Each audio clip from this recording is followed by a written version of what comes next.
Namaste everyone, welcome to second PUC physics class. We were discussing about magnetism and matter. In the last class we discussed some terminologies, very important terminologies, right? Namaste everyone, welcome to the class.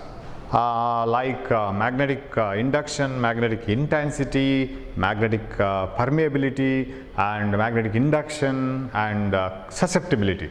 Very important terminologies. We will rewind it once, right? So one by one. What is magnetization?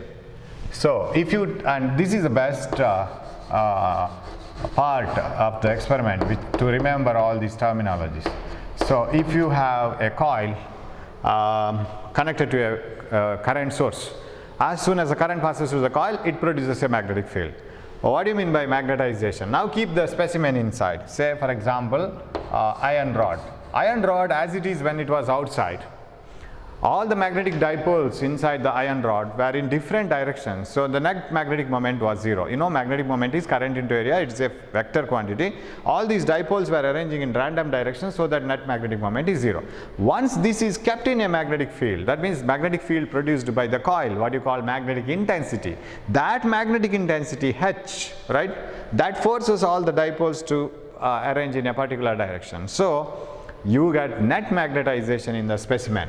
So magnetization is the magnetic moment developed, total magnetic moment developed in the specimen per unit volume. That is called magnetization. Now there is a magnetization in the specimen. There is an induced magnetic moment in the specimen. Intrinsic means naturally. Naturally there was no magnetic moment in the specimen. Of course individual molecules were having magnetic moment, but total magnetic moment was zero. But when it is kept in the magnetic field, it got the magnetic moment in a particular direction. So that is magnetization. Magnetic moment developed per unit volume, and its unit is ampere per meter, because this is ampere meter square by meter cube, ampere per meter. And similar to magnetization, we have one more term that is called magnetic intensity. What is magnetic intensity? H. So magnetic intensity H. Now if you remove this iron rod, whatever is available inside is magnetic induction B, divided to the permeability of the medium. That is called magnetic intensity H. Magnetic induction divided by permeability of the medium is called magnetic intensity H, and its unit is also ampere per meter. You know it. Okay, what else? Right, this magnetization and magnetic intensity, they are directly related. Before you keep this iron rod, inside there was air core, it was air, and the magnetic field was developed in that medium, and whatever you have there you call magnetic intensity H. It is the magnetic induction per permeability, ampere per meter is the unit. That H creates a it is responsible for the magnetization. I can say it like that, right? The H inside, the magnetic intensity inside the coil is the responsible factor for the magnetization of the specimen. If there was no H, there would have been no magnetization in the specimen. Okay, that means the magnetization in the specimen, that means how many magnetic dipoles will arrange themselves in the direction and add up. That amount is directly proportional to the magnetic intensity H, right? More the magnetic intensity H, more will be the magnetization, and M is equal to chi into H, or in simple way you can say M by H is equal to chi. M by H is chi, that chi is called susceptibility of the specimen.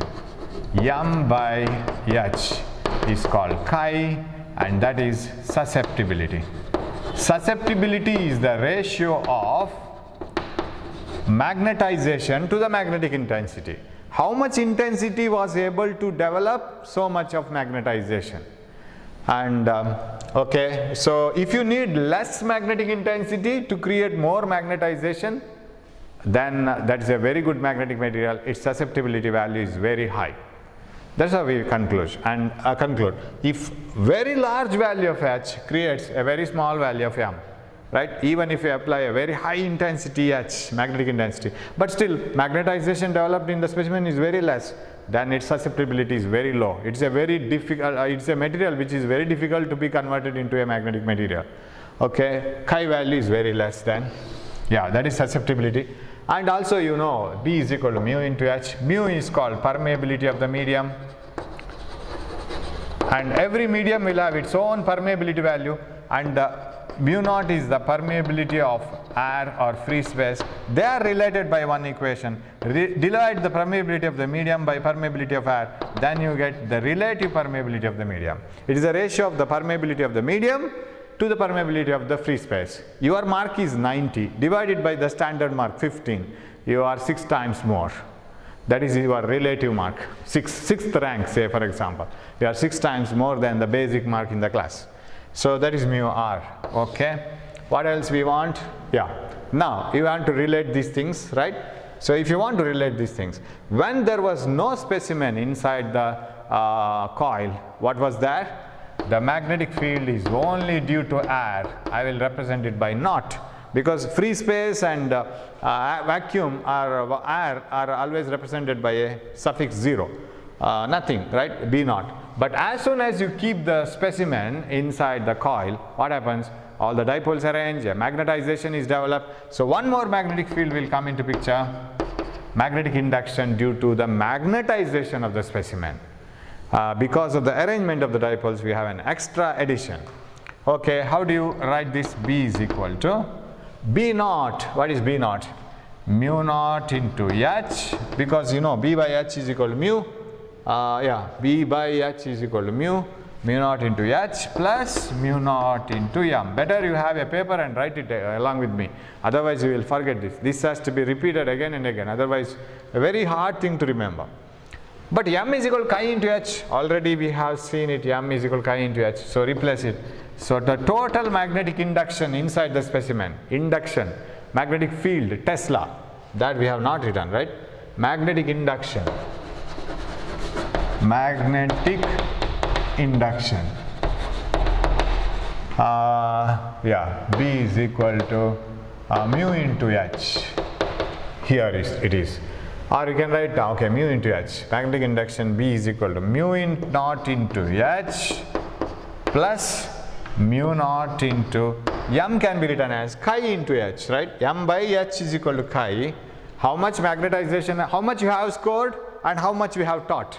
That is your efficiency, isn't it? If you score 85 out of 100 marks, 100 is what we have taught. 85 is what you have scored. That is what that is chi. And more the chi value means you are a very intelligent student, right? In some sense, right? That it is not a very good criteria to measure you, but still it is one of the criteria. You can't neglect it. Okay, mu naught into M. M is chi into H. Chi into H, because M by H is chi. Now you can take everything outside here. Mu naught H can be taken outside. So B is equal to mu naught H into 1 plus chi. Susceptibility. B is equal to mu naught into H. What is this called? 1 plus chi is taken as relative permeability, that is mu r. So what is B is equal to mu r into mu naught into H. Now can you tell me what is mu r into mu naught? Relative permeability into absolute permeability. Your relative mark is 4. Actual, the basic mark in the class is 15. 4 into 15, 60. That is your actual mark. So B is equal to mu into H. This is what you are going to derive now. So that's how you see. The same thing started from here, of course. That was what we derive in the last class, right? Okay. Now, so again I say, instead of this derivation, you must know the individual definitions. What is chi, susceptibility, what is its SI unit, what is magnetization, what is magnetic intensity, and what else? What is magnetic induction, permeability, everything. Because on the basis of all these things, we classify the materials into 3 types. The magnetic materials are classified into 3 types. Diamagnetic materials, and paramagnetic materials, and ferromagnetic materials. Okay. So what is the difference between all these 3 magnetic materials? Magnetic materials are divided into 3 types. Diamagnetic, okay, paramagnetic and ferromagnetic. These are the best magnetic materials, ferromagnetic materials. Yeah. What is the difference between all these magnetic materials? Now, diamagnetic materials are those which get magnetized in a direction opposite to that of the applied magnetic intensity. That's why if you bring a diamagnetic material very close to a magnet, it gets repelled. You have seen most of the magnetic materials which are attracted by a magnet, isn't it? But have you seen a material which is repelled by a magnet? Of course, another magnet, North Pole and North Pole will repel. That is a different thing. I am talking about not another magnet, another magnetic material which is not yet magnetized and it is still a material. So, diamagnetic materials are always repelled by a magnetic field because their magnetic moment aligns in the opposite direction of the applied field when the field is applied on that.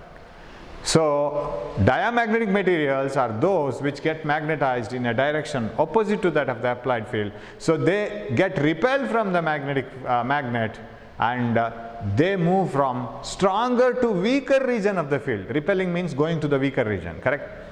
So, diamagnetic materials get repelled from a magnet, so they move from stronger magnetic field region to the weaker magnetic field region. And so, they get repelled, okay, they get repelled from a magnet and move from, okay, I'll write it from here, they move from stronger to weaker region.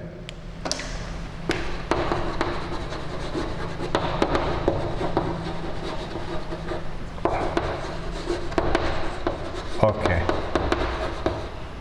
Yes. Because their magnetic moments get aligned in the opposite direction of the applied field. That's why they get repelled. That is the nature of the material. Okay. Then, what else? Their susceptibility value is low and negative. Chi is very low and negative. Why? They are very bad magnetic materials. They get magnetized only when a very strong magnetic intensity H is applied. The magnetization is very, very less, even though the H is very, very high. Chi value is low. And why it is negative? Because they get magnetization in the opposite direction of magnetic intensity H. Whatever the applied field was present, the M developed, magnetization developed was in opposite direction. So their magnetization or magnetic moment orient opposite to the applied field H. So H is negative compared to M.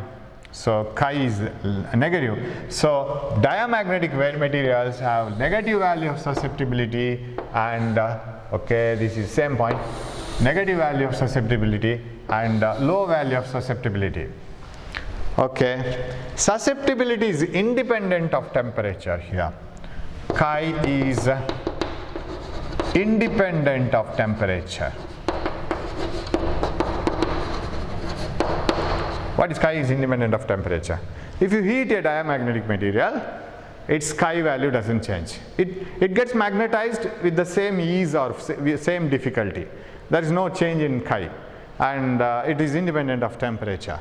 Okay. What else? Permeability value is less than 1. So permeability is less than 1. You have so many properties like this. Now what about paramagnetic materials? And if you want to remember the compare the properties easily, you can do one thing. Whatever the property is applied for dia, it applies for para also, but in the opposite way. Paramagnetic materials are also, they also get magnetized when a very strong magnetic field is applied. They also get magnetized weakly when a very strong magnetic field is applied, but not in the opposite direction, in the same direction. So they are weakly repelled, not strongly, they are weakly attracted. Paramagnetic materials are weakly attracted by a magnet. Okay, so they move from weaker to stronger region. Weaker to stronger region of the magnetic field. and their susceptibility value is low but positive. It is not negative. Why? Because they get magnetized in the same direction as the applied intensity H. Even though the magnetization is less, it is not in the opposite direction of H. It is in the same direction of H. So susceptibility is low and positive. And susceptibility is inversely proportional to absolute temperature. What do you mean by susceptibility is inversely proportional to absolute temperature? As the temperature of this paramagnetic material increases, its susceptibility decreases. That means it needs more and more strong magnetic intensity to magnetize it or develop magnetization. So susceptibility value is inversely proportional to temperature for a paramagnetic material, and this is called Curie law. So you may be asked to write, what is Curie law? Susceptibility of a paramagnetic material is inversely proportional to absolute temperature. That means more the temperature, its susceptibility value will be less, and it turns to be a very bad magnetic material as the temperature increases. That is called Curie law. It is inversely proportional to absolute temperature. Permeability is greater than 1. What else then? Yeah, for a ferromagnetic material, if you come to the ferromagnetic material, here, of course, whatever is applied for paramagnetic material, same thing gets applied for ferromagnetic material, but very strongly. It's a very good magnetic material. See, here both are weak, but this is in the opposite direction, this is in the same direction. This is very strong in the same direction. So very easy to compare. So that means what is the first condition now? If you bring a ferromagnetic material very close to a magnet, it gets strongly attracted by a magnet. This is weakly, this is strongly. So a ferromagnetic material is always strongly attracted by a magnet. Okay, then that means they move from same, right? They move from a weaker to stronger region of the field. They get attracted means they come from weaker region to the stronger region of the field. What about susceptibility? Susceptibility is very high. Because a small magnetic intensity is enough, you know, chi is equal to m by h. A small magnetic intensity is enough to produce a large magnetization. Iron is the best example for ferromagnetic material. So susceptibility is high and positive. Same but high. Same but opposite. That's all. Okay. Susceptibility is inversely proportional to temperature as in a paramagnetic material. So susceptibility is inversely proportional to temperature, but there is a particular condition. As you increase the temperature, the susceptibility of a ferromagnetic material keeps on decreasing because inversely proportional to temperature. So when the temperature of a ferromagnetic material is increased, the susceptibility goes on decreasing. But at one stage, if it goes on decreasing, won't it come to this value chi low here, right? Won't it turn into a paramagnetic material? So you heat it to such an extent that chi value comes to a lower value, which is equal to this possible. That means at a certain stage, when you heat the ferromagnetic material, it turns into a paramagnetic material, right? So as the temperature of a ferromagnetic material is increased, its susceptibility goes on decreasing, and at a certain stage a ferromagnetic material gets converted into paramagnetic material, and now afterwards, and that temperature at which a ferromagnetic material gets converted into paramagnetic material is called Curie temperature. For example, at 300 Kelvin it is ferro, 320 Kelvin it is ferro. Chi value goes on decreasing. 340 Kelvin chi decreases, but still it is ferro. 340, 360, 380, 400 Kelvin, still it is ferro, say. It is absolutely, that chi value will be less, but it is inversely proportional to 400 Kelvin. But when you go for 410 Kelvin, 420 Kelvin, say, it gets converted into paramagnetic material. Then onwards, you can't write chi is inversely proportional to T. Then you have to write a new T, what is extra T, right? For example, this ferromagnetic material remains as ferro up to, say, 400 Kelvin. Up to 400 Kelvin it remains as ferro. Of course, chi is inversely proportional to absolute temperature, but beyond 400 it is not ferro, it is paramagnetic material, because chi comes to such a low value that it is not the chi value of ferromagnetic material, it is the chi value of the paramagnetic material. Then it turns into a paramagnetic material. Then onwards, chi is inversely proportional to the excess of temperature. Hope you can see this. Yeah. Excess of temperature, because once you go to 420 Kelvin, then chi is inversely proportional to not 420, because 400 onwards it is para, so only 20 Kelvin. If you go to 450 Kelvin, chi is inversely proportional to 50 Kelvin. If you go to 480 Kelvin, then chi is inversely proportional to 80 Kelvin. After 400, what excess it has? Because after 400, it is no longer ferro, it is para. Then you have to put this one. Right? So, beyond the critical temperature, Curie temperature, beyond the Curie temperature, susceptibility of a ferromagnetic material is inversely proportional to the excess temperature itself. Only the extra temperature that it has covered after being converted into para. So this is what you have to see. So paramagnetic material susceptibility is low and it is positive and it is inversely proportional to absolute temperature. But for a ferromagnetic material, chi susceptibility value is very high because it is a good ferromagnetic material. It can be turned into a magnetic material very easily by applying a very small magnetic field itself. The H required is very less. But as the temperature increases, the susceptibility goes on decreasing. So what happens? At one stage temperature called Curie temperature, it turns into a paramagnetic material, and the temperature at which a ferromagnetic material gets converted into paramagnetic material is called Curie's temperature, and beyond Curie temperature, susceptibility is inversely proportional to excess of temperature. Okay, permeability is much greater than 1. It's a very good magnetic material. Whenever you choose a magnetic material to be used as a magnet or converted into a magnet, you should use a material which has got high permeability value, because B equal to mu into H, right? B is equal to mu into H. Remember, high the mu value, stronger will be the B. Permeability is very high.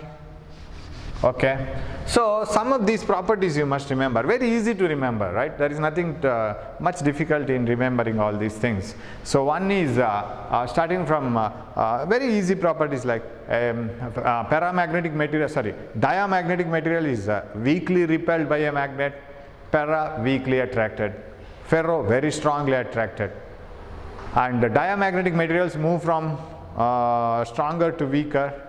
weaker to stronger, because they are repelled, correct? Weaker to, they are repelled, right? Stronger to weaker, yes. They move from stronger to weaker regions of the magnetic field. So from nearer point to the faraway point, whereas these are attracted from weaker to stronger, right? Very strongly attracted, weaker to stronger. Chi is low and negative because it's a very poor magnetic material, gets magnetized in the reverse direction. So negative and low. And here chi is low and positive. Chi is very high and positive. And chi is independent of temperature, no dependence of temperature changing the susceptibility. Chi is inversely proportional to temperature, that is called Curie law, and chi is inversely proportional to temperature up to Curie temperature, where it turns into para, and there onwards chi is inversely proportional to excess of temperature. You have many properties like there is one more property for ferromagnetic material, especially, not for these two. That is called magnetostriction. The thing is, when you apply the magnetic field over a ferromagnetic material, all the dipoles will turn themselves in and arrange themselves in the direction of the magnetic field. That makes the that makes the size of the whole magnetic material into a smaller one. Size of the ferromagnetic material decreases when it is magnetized. If it is demagnetized, again the size comes back to the original one. Suppose you take a coil for a ferromagnetic material like iron and put it inside the coil like this, and if you connect an AC here, what happens? AC is one which increases and decreases, reverses the direction. So that iron rod is magnetized once, so size decreases. Demagnetized, increases. Decreases, increases. It starts vibrating. That is what the sound that we hear when we go by the side of the transformers. You might have seen KPTCL transformers. there is a large 2 poles and a transformer is kept, and usually there will be a photograph like this, right, and with the 2 bones like this, 11,000 volts, right, something like this, right, very dangerous, it will be written. So there is a transformer, KPT cell transformer. But even when you go by the side of that pole of the KPT cell transformer, you will hear a humming sound, right, a very beautiful sound. That is because of the vibration of the core in the transformer. Because when you pass AC, it gets magnetized, decrease in the length, demagnetized, magnetized, and you know the frequency of AC, 50 Hertz. Frequency of AC is 50 Hertz. That means 50 times the current increases to the positive 0, negative 0. That is one cycle. If it happens 50 times, then 100 times it gets magnetized, because in one AC cycle, magnetized once, demagnetized, magnetized once, demagnetized. So it happens twice. In one cycle, 2 times. 50 cycles, 100 times. 100 Hertz is audible. What is audible sound? 20 Hertz to 20,000 Hertz. It is audible sound. So that produces a beautiful sound there, humming sound. And that is because of the vibration of the transformer actually. And even sometimes tube lights and other things, they produce sound. There is a coil inside that choke, and that iron rod inside that coil keeps on vibrating at 100 Hertz. That also produces sound. So tube lights also produce sound sometimes. Okay, right. So that is called magnetostriction, a special property created by, shown by ferromagnetic material. Okay, we will go on to another important property, but in detail we have to learn it in the next class. But now we will see what it is. Diamagnetic, paramagnetic and ferromagnetic materials. One more property. What is that? Dia, para and ferro. Magnetic induction and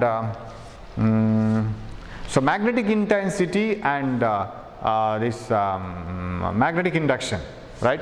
So if you take a, I will take a coil like this, and I will connect a battery over this, and I will magnetize this one, whether it is diamagnetic or paramagnetic or ferromagnetic material, whatever it is. If you draw a graph of magnetization versus magnetic intensity,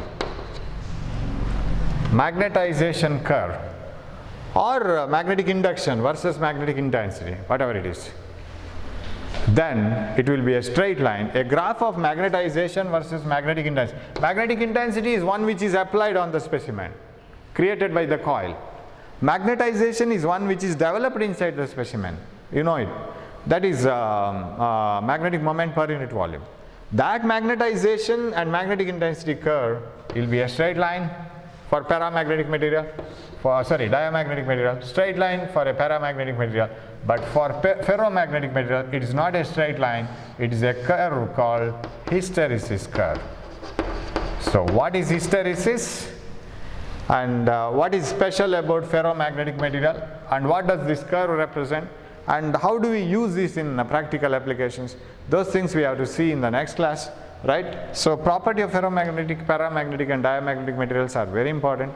So you have that all the things, but you will be asked to write 3 or 5 differences between dia and para and ferro, or 3 marks, 3 differences. So very important question. For that you must have a strong base of all these things, that is magnetization, susceptibility, permeability, everything, right? So with this I will stop it, and this one I will take it in the next class, right? Because it is a long process again, but it is a very easy thing to remember. You may get some definitions in the what is hysteresis, what is coercivity, what is retentivity, and how to magnetize a ferromagnetic material, what is the amount of magnetism remaining in the specimen, and all these things. So thanks for watching my class, and with this we will finish that chapter. If you finish that hysteresis, that we will do it in the next class. Thanks for watching my class. Thank you.